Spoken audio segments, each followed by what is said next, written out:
All right, everybody. Thanks for jumping on. Got head coach Ben Olsen here for you. Ben, just to kick it off, another important match against the Western Conference opponent on the road this weekend. Good week. Early in the week, it was moody and still kind of recovering a hair from a tough tie. But really good change of pace once Wednesday hit, and with the understanding that we're still in this thing. It's an exciting matchup against a good team who's also fighting for their lives. And this is the time of the year where these games get interesting because you need results. And we all want to be in the postseason. And there's always 5 or 6 teams there fighting it out for the last 4 or 5 games. And this is where we live.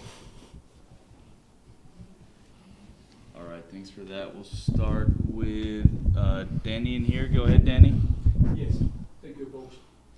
Damian, Jack, Brooklyn is come back. Yeah. More options for you, for the staff. More options. And, obviously that gives you more options in the starting, but it also trickles down. And now you have different personnel off the bench that can manipulate games in different ways. And, that's a nice thing to have on both ends. Good. All right, we'll go to Dustin. Go ahead, Dustin. Hey, Ben. Just looking at Colorado, I know they kind of swapped Mihailovic, Paxton Aronson, and now what have you seen about him that makes them play a little differently, if at all? It's not crazy different. And I'm sure Chris has, some nuance between the two that I'm sure they're different players. Everybody's got a few different types of tricks or layers to them, or things they're really good at, things they're struggling with. From afar, both kind of playmakers, 10s, busy, like pocket play, can combine, can score, and are dynamic and can change the game. So I don't know if we have to do anything that much different, whether they had, former players that have been replaced in there.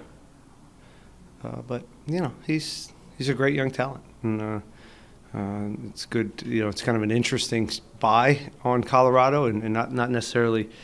You spend money for young players that have talent. It's we did it in some ways with Jack, so you're seeing this kind of move a little bit more within the league. We'll see. And you mentioned Jack, but getting Jack and Brooklyn back for this game, how big is that just for you guys, for what you do and the way that you guys play? Yeah, we there were some certain moments in the LA game that you would have loved to have both of those guys in the lineup, and but again, Junior and Duane, I thought had pretty good performances, and so again, there's no excuse not to get more points out of the LA game, but Jack and Brooklyn have proven to be the guys that have been starting for us, so it's nice to have that option again. Thanks, Ben. Hermano, go ahead. Hey, Ben. Colorado hasn't played a game in 2 weeks, and you guys kind of already on that weekly schedule. You think that gives you an advantage going to this game? I've done it. I've played great out of bye weeks. I've had stinkers out of bye weeks in my coaching career and playing career as well. After I came back from the national team, I've played really well after those 2 weeks, and I've had some stinkers. So time will tell. All right. Speaking of players coming back from international break, Jamaican center back, who's now your new player, Damian. What did you see from him in those games, and where do you see him fitting in the team, and any conversations you've had with him, or is he back with the team? He's back. Yeah, he's back. And we saw him 2 days before he left for his Jamaican stint, where they were very successful, and he scored a goal. So that was nice to quickly start rooting for somebody, as we do when Jack goes, and now we have Damian to root for in the bye weeks.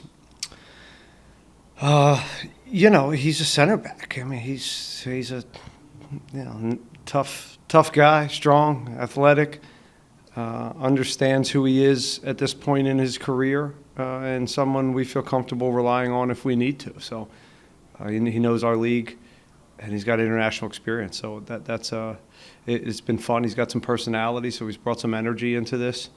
As many of the Jamaicans that I've crossed paths with, they got a wonderful nature about themselves, and it's nice to have him. Good deal. And the last one from me is just updates on two of your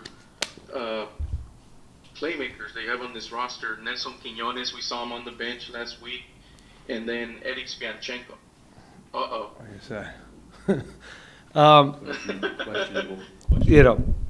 Both questionable. And Nelson, we'll see. This is, the kid has. There's been so many ups and downs with him, and Eric as well this year. I mean, they both have had a real rough year, and I've been in those years, so it's tricky, So it's disappointing not to always have had them all year, and also, but you also on a human element, it can't be easy for either of them. Right. In particular, Nelson. This has been a real grind, and every time he makes some strides, he gets a little setback.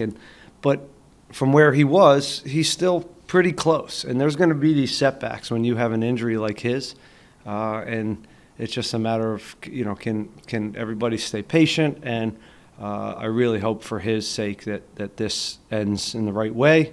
And we got really good people on him and advising him, and we'll just keep pushing him forward. And it'll be a sweet day when he gets back on the field, that's for sure. Yes, sir. Thank you, Coach. Safe travels and best of luck. Thank you. Jesus, go ahead.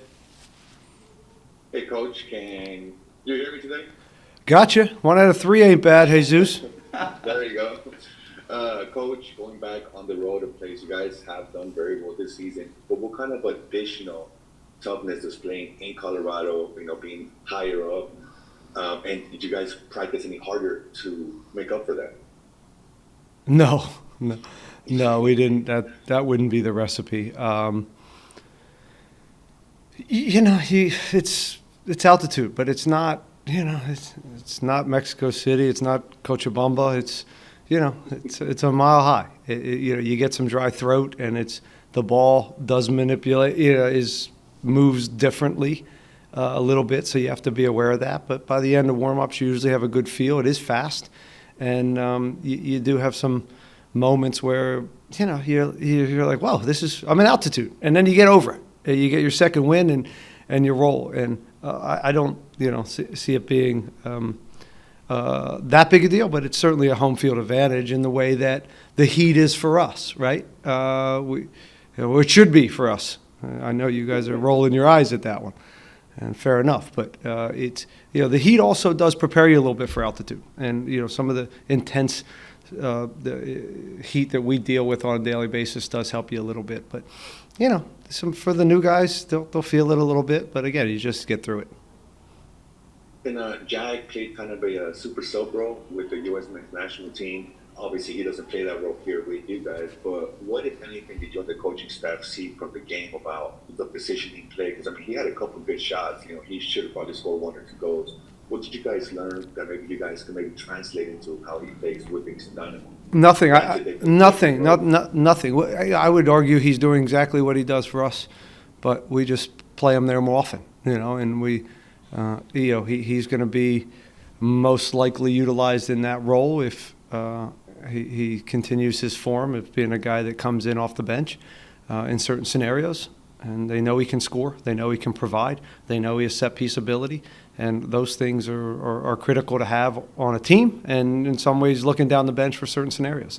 And so it was nice that, once again, he came into a game when it was a hair open towards the end there and a bit scattered. And you can see with time and space what he can do. And unlucky not to score a goal. And, he has another one that the goalkeeper makes a very impressive save on.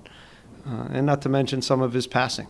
So we're fans. We want Jack to have success, and we want him to be on that plane to be a part of the World Cup team. All right, Duane, how was the intensity at training today, and what is the team's mindset as you prepare for another crucial match in this playoff push? Yeah, very intense day. we know what we have to do. We need to go there and get 3 points. So we're not looking to come away with anything but that. What kind of match are you expecting against Colorado? In the previous 7 matches we played against them, we're undefeated, scoring them 13-6. What kind of match are you expecting? Yeah, we know they're a very physical team. They'll play quite direct, and we know we've got to stand up to the fight, and then hopefully our quality can show after that. And you found the back of the net against St. Louis 2 matches ago. What was the feeling behind that? Scoring your first Dynamo goal, and how much does this motivate you to continue contributing to the attack? Yeah, it was great. It was my first touch of the game, so that's always nice. It's a nice way to ease yourself in. But yeah, it's always nice to score. But more importantly, we won the game, and that's the most important thing. And hopefully, we can keep pushing forward and keep winning. Duane, how important is it to start the week off on a successful foot with training to then continue the successfulness throughout the sessions and into the weekend match? It's very important. I'm a big believer in you play how you train. So it's competitive out there. It's feisty, and that's what we need. We need people that want to fight for their place, and the competition to be in the team and help the team is always important.